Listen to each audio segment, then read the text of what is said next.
registro de violência, que aí não era um homem, era uma travesti, que eu acho que que era namorada dele, eles namoraram por 14 meses, que ela fala que ele foi se tornando violento ao longo da relação. É os primeiros relatos, pela cronologia, né, de ver quando começou a namorar, são os primeiros relatos que eu vejo. Ele tinha muito relato de espancamento de mulher, mas, por exemplo, tem uma história de uma mulher que ele namorava em São José do Rio Preto, ele tinha 20 e poucos anos, e essa namorada tinha uma amiga que ficava apresentando homens pra namorada dele. E aí ele vai e espanca essa menina. Espancar a amiga. Espancar a amiga, porque tá...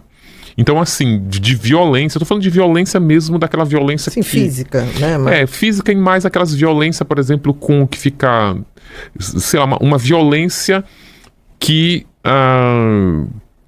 sei lá, com hematoma, sabe, uma coisa mais violenta, sei lá, não tem uma régua para medir. Com mais lesão.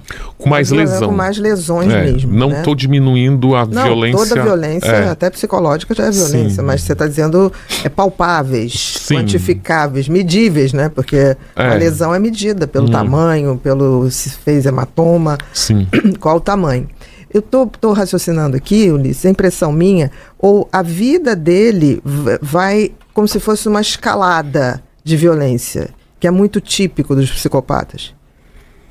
Você observou isso? Eu percebi que a violência, parece que ela foi inebriando ele. Ele foi primeiro vendo violências, sendo expostos a violências. O primeiro registro violento que se tem dele é aos 8 anos, quando ele tinha um problema na fala, e ele tinha um problema cognitivo de dificuldade de aprendizado. Ele teve esse problema. As professoras da época relatam isso.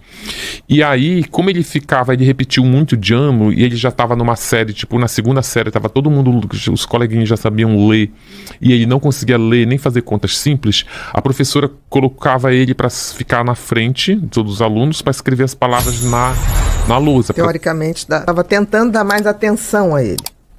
Teoricamente. E eu até questionei esse tipo de metodologia, e aí ela me explicou que quando o aluno... Que ela fazia aquele ditado de palavras, lembra? Ela falava, pronunciava a palavra e todo mundo anotava, e depois ela pegava para corrigir.